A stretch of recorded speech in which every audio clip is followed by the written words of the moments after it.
We love that forecast. Yeah, we're over here in the kitchen. We're going to welcome in Anush Delgrayan Bruno. She is the owner of Sealed by Nature in Edinboro. You've been on the blue couches telling us about your store, but I said, let's have you in. Let's bring you in here so you can show us what you do. What are you doing with us today? So we're going to make some soap today. Show the magic of soap making. Magic, and it's easier than you might think it is, isn't it? I think it is quite easy, yes. Once you know how to put together the oils and how to mix them together, it's very easy. And you offer classes. I've taken one where you come in and we've made the soap together. So go ahead. This is kind of, you're doing a little bit of a tutorial for us today. Where do you want to start? Okay, so what we're making is soap, which is called cold process soap. And we're using oils and we're going to use lye. So before we start the process, I want to just show you a little trick, which I think everyone has experienced already, but just would be nice to see. I have here a little bit of oil, and I'm going to add some water. Okay, so what we see in our little beaker, even if I mix it, these two separate, they never mix together. So in order to make our soap, we need to figure out what we can do for these two to talk to each other. Okay. In this little cup, water and oil just sit like that, separate from each other, like neighbors that don't like to talk to each other. And once we introduce to this our lye, which is the sodium hydroxide in terms when we make cold process soap, that one works as a matchmaker. It brings this two together and creates our soap molecule. And that's what I'm going to try to demonstrate.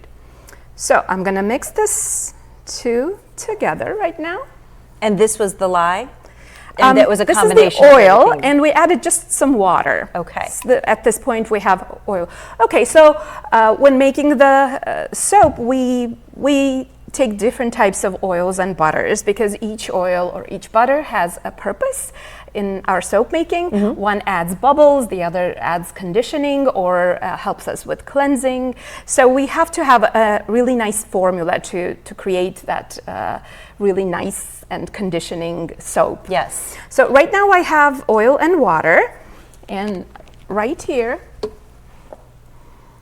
I have my water that is mixed with sodium hydroxide, the lye. Okay. And this is our matchmaker. Okay. This is what is going to help us make the soap. So.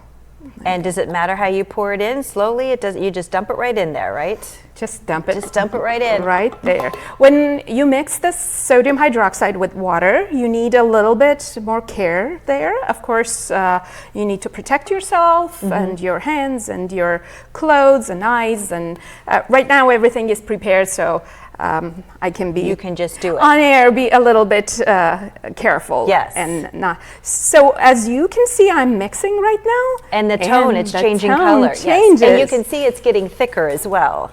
Right.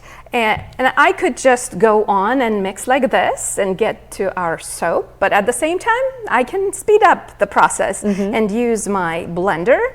That's just a normal kitchen blender, isn't it? That's just a regular kitchen blender and nothing fancy. You could even use just a little whisk and continue mixing and get there, create soap. So at this point, it's not fully emulsified yet, but we will get there. And that is what soap basically is. That's the basics of it right there. And when you take the class, she has all the materials all measured out and just kind of talks you through what you do, when and where. And then at the end, then you get to kind of personalize it with scents and with other additives as well. And we're going to come back at the end of this hour and kind of talk a little bit about that and show off some of the products. And you brought in some of my favorite products that I use on a daily basis.